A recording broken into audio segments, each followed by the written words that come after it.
Thank you very much. So I think part of my job is to perhaps pull together what we heard before lunch and talk a little bit about causal modeling. So we're talking about air pollution, but every pulmonologist I know is not necessarily sure what that is. So I just wanted to show you a picture. So, we're there somewhere, and these white things, those are clouds. This stuff here that's obscuring the ground, that's not a cloud. That's particulate air pollution, which is the only man-made object visible from space to the naked eye. Okay? So that's, NO2 is a little less visible, but particles, and they're everywhere, right? So that's the issue we're dealing with. Here's a shot looking towards the Black Sea, where you can clearly distinguish the haze on the edge of the Earth. So the question is, how do we know that air pollution is bad for people's health? So I'm going to talk about some about NO2 and ozone and PM.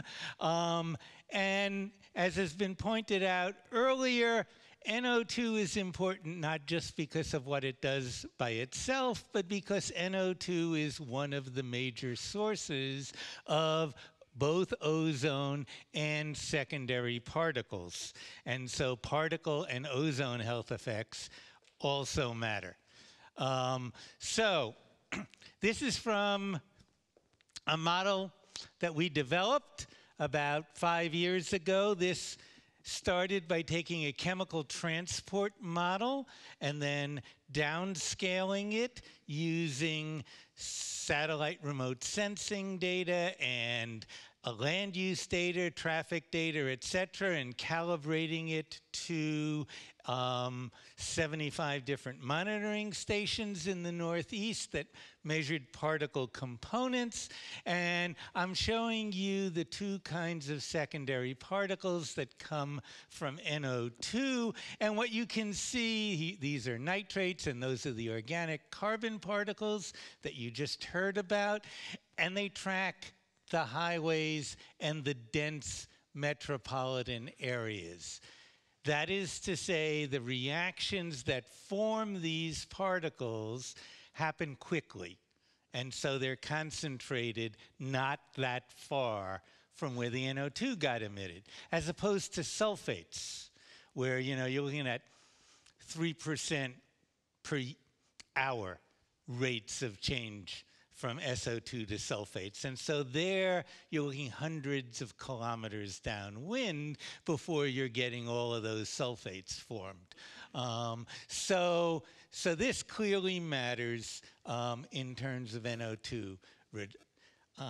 Now, what do we know about particles? You heard a lot from Bert earlier. And what we know is, I would argue that if you reduce particles, fewer people die and fewer people get sick.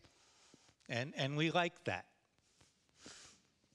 So I don't know if we have 70,000. I have not personally counted, but we have thousands of studies showing that air pollution causes deaths, hospitalization for respiratory and cardiovascular disease, lower lung function, increased susceptibility to respiratory infections, etc. How do we decide whether to conclude that these associations are causal? So there are two basic approaches. The classic approach, which, as you were shown before, starts with Bradford Hill, is to try to look at coherence between epidemiology of heart outcomes epidemiology of sort of lower level outcomes, biomarkers and intermediate outcomes, toxicology of mechanistic pathways, of biomarkers and of intermediate outcomes, and see if they all sort of tend to line up. So, for example, we have a lot of studies showing that air pollution is associated with more deaths. Deaths from what? Well, you just heard, the biggest single hunk is from cardiovascular disease. Okay, well, what causes cardiovascular deaths? Higher blood pressure, arrhythmia, things like that. Do we have epidemiology studies showing that exposure is associated with arrhythmia or pro-arrhythmic changes? Do we have studies showing it's associated with blood pressure, et cetera? Yes. Okay. What about biomarkers? We heard about interleukin-6. Do we have studies showing systemic inflammation, interleukin-6, C-reactive protein, TNF, receptor 2, things like that? Yes, we have epidemiology of those things. Do we have controlled human exposure studies that show the same thing? Yes, we do. We have controlled human exposure studies showing that. Now, that's interesting because if the epidemiology shows the same thing as the toxicology for outcomes where they can overlap, and so we're pretty sure then that the epidemiology is not confounded, and you control for the same confounders in the studies looking at myocardial infarctions and deaths, why suddenly are those confounded, right? And so we work our way down the chain. We see, mice exposed to 16 micrograms per cubic meter, which is a lot less than the EU standard, for 6 months, have substantially more atherosclerosis than mice exposed for 6 months to filtered air. And so we try to put these things together, and that's the standard way that's done, and that's what Bert showed you in that article from EPA, which describes how they try to work their way through it. So what I'm going to try to focus on is the use of newer designs in epidemiology that mimic randomized trials, but applied to observational data, because as you heard, it's really hard to take people and put them in a chamber for 20 years and expose them because, eventually, the kids want to see, the parents and, so we need to find a way around that, right? And you've heard about some of those things that Bert showed you. But first, let's stop and ask, why do we like randomized controlled trials anyway? We like randomized controlled trials because if I randomize treatment to people, then I think that the distribution of all the confounders in the treated and the untreated ought to be about the same because it was random. And so treatment is independent of confounding, subject to the very strong caveat that that's true the nanosecond that you produce the randomization and never afterwards, which we tend to ignore, but, be that as it may, we think it makes exposure independent of confounders. So how do we do that with observational studies? Well, we can try. So what we want to try to do is to make the distribution of all these other factors predicting disease the same among the people with the higher exposure and the lower exposure. Great. So how do you do that? Well, again, you've already heard that looking at change can be very useful. After all, maybe the town where there's higher air pollution, Steubenville, Ohio, right? Maybe people in Steubenville smoke more than people in, Portage, Wisconsin. Now, they asked about smoking, but forget that, right? Maybe that's true. There are a lot of things that might vary cross-sectionally across communities that predict health besides air pollution. But if various interventions cause changes in communities that are different in different communities, then it becomes less plausible that the community that got the bigger reduction in air pollution happens to be the one where more people quit smoking. I mean, why would that be true, right? So looking at change is one way to try to zero in and start to accomplish this. So this is Francine Layden's follow-up of the 6 cities study, where this is the air pollution in the first follow-up period, which Doug published in Steubenville, and it dropped a lot to this level in the second follow-up period, whereas in Topeka, Kansas, things didn't change that much. And where there were bigger changes in exposure, there were bigger reductions in mortality rates, and when there were smaller changes in exposure, there were smaller reductions in mortality rates. You could still argue there's some confounder here, but it's going to be a harder argument, right? So that's what we want to do. We want to try to eliminate some of these possibilities.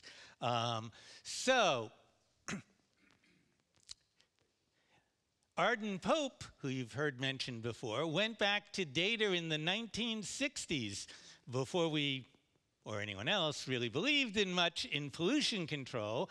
And there were a bunch of copper smelters in the southwestern US, and they produced a lot of pollution, and they went on strike. And so it turned out there were some people that made measurements in national parks and things, but this pollution spreads widely because it comes out of tall stacks. And there was about a 2.5 microgram per cubic meter decrease in PM 2.5 in the affected states during that time. And then, as controls, as negative controls, he took the next ring of surrounding states because, again, maybe something else happened that year, right? And there was a 2.5% reduction in the mortality rate during the strike in the affected states. It was an 8-month strike, and not in the surrounding states that didn't change. That starts to sound a lot like a randomized experiment, right? Some people got randomized to a reduction in exposure and other people didn't. The Southern California Children's Cohort follows children in 12 communities in Southern California. But, the damn thing about children is they move around. Actually, their parents move around, right? And so some people moved out of the community. Now, normally in epidemiology, we consider that loss to follow-up. But AVOL decided to track those children down. And they were giving them pulmonary function tests every year while they were in school, right? And so he hauled his spirometer out. Back then, there weren't these nice little things we have now.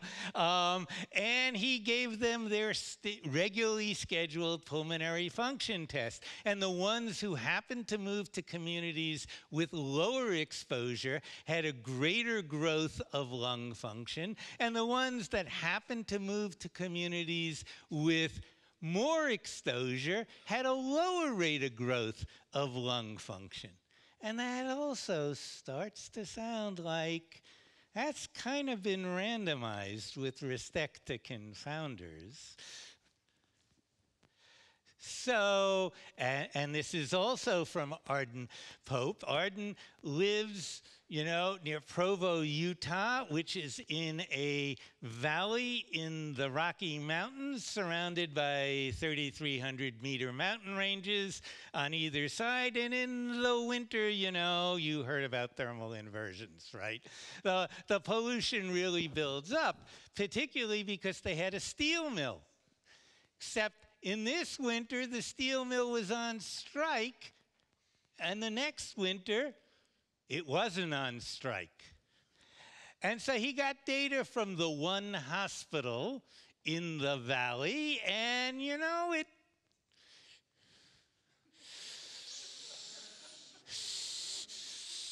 you don't need a PhD in statistics, right? And again, he had negative controls. He had other valleys which didn't have steel mills that went on strike. And nothing happened in the winter of 86, 87 to hospital admissions of children in those valleys. Starts to sound like you've randomly assigned a change in exposure to children, and they show up less in the hospital with respiratory illness. Okay? So there are about 1 million people in the US military, and they live on or around military bases, and most of them are married, and they have kids, and their kids' health care is taken care of by the military. And people get shipped around to different bases all the time based on military need. You know, we need someone with your skill over there. You got 3 weeks to pack up and move. There is little reason to think that the air pollution in the destination army base has anything to do with the decision to send you and your kids there. And so Lerazmuni looked at all these families stationed in the US for 11 years. A third of them relocated every year. There were 115,000 children under the age of 5, of which 1.2% on average were hospitalized each year for respiratory disease, and a 10 ppb increase in ozone increased the hospitalization rate by an additional 0.35%. That is from 1.2 to almost 1.6%. That's kind of a big increase in the rate of hospital admissions for respiratory disease, for what sort of looks like a randomized exposure to ozone, which we just heard that nobody pays much attention to in Europe. Perhaps it's time for a change. New Jersey has toll roads, the autobahns. You got to pay. And in the old days, right, there would be a toll booth. Cars would pile up, you know, waiting for each person to drive by, hand over some money, you know, so there are these thousands of idling cars there, right? And then they replaced it with electronic tolling, and you don't even slow down as you go by. So what Walker and Curry did, and these are economists, by the way, is they said, well, here's the toll booth, right? So we're going to take an area around the toll booth that's getting that high traffic exposure, right? And then we'll take an area to either side that's far enough away that they probably won't get that extra traffic exposure. So like, I don't know, like 5 kilometers away on average. But they live equally close to the highway because after all, we know that, you know, given a choice, you don't actually want to live right next door to the Autobahn. So there are different social class issues. So we're getting the same kinds of people. So then, in the neighborhood near the toll booths, what if you took the difference in some health outcome between the year before the toll booths came down and the year after. And then what if you took those two control communities that didn't get any change in air pollution from traffic exposure, and you take the same difference between the year before and the year after? And then you take the difference in those differences. So they're your negative control. If there's something that happened from this year to next year, they capture it. You subtract that off, and you say, what happened pre versus post in the toll booths versus the other areas? And the answer is birth weights went up. An outcome we care about. Randomized exposure. Okay, so we did the same kind of thing in the northeastern United States, and Francesco did a similar thing in Lazio in Italy, and in both cases, PM 2.5 increased death rates. So these things, these examples of moving struck us as pretty cool, and so you already heard that we look at the US Medicare data. So everybody 65 and older, the Social Security system includes a medical plan. So they're all in there. It's about 62 million people. Of them, about 10 million moved during the 13-year follow-up period we were looking at. Now, we stratified on neighborhood, on postal code. So we're not going to compare someone who moved from a rich neighborhood to someone who moved from a poor neighborhood. We're only going to look at the movers, and we're only going to look at people who moved from the same postal code, but to places that had different air pollution levels. And we're only going to look at the change in air pollution level. And since their social class in the neighborhood was the same, and their previous exposure was the same, and the green space was the same, and all of these things seem to be matched. And now we're looking at what looks like a randomized assignment to an exposure difference between your old neighborhood and your new neighborhood, only comparing people who left the same neighborhood. And what we found was that a 10 microgram increase in PM2, and the average change was almost zero. Went from minus 25 to plus 25 micrograms per cubic meter. I should say we have a national model for PM 2.5 on a 1 kilometer scale. Was associated with an odds ratio of mortality after you moved of 1.21. Hard to imagine what the confounder is in this study. Now, coming back to NO2, another way to try to randomize your exposure is to say, well, look, as you saw, air pollution changes every day, it changes every year, from year to year, and it changes across space, and lots of things predict that. What if I can find one of the things that predicts that I have reason to think is unlikely to be correlated with another confounder, that really is only likely to increase your risk of dying by its influence on air pollution? And so, for example, when wind speed's a little higher, it tends to blow local pollution out of town. Local level pollution goes down. When wind speed's slower, local pollution goes up. Lots of other things make local pollution go up and down, but wind speed, hurricanes, yeah, you can die in a hurricane.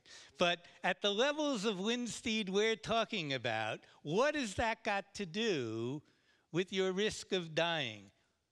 Do people really smoke more cigarettes eat more fatty foods, drink more alcohol on days with a little lower wind speed?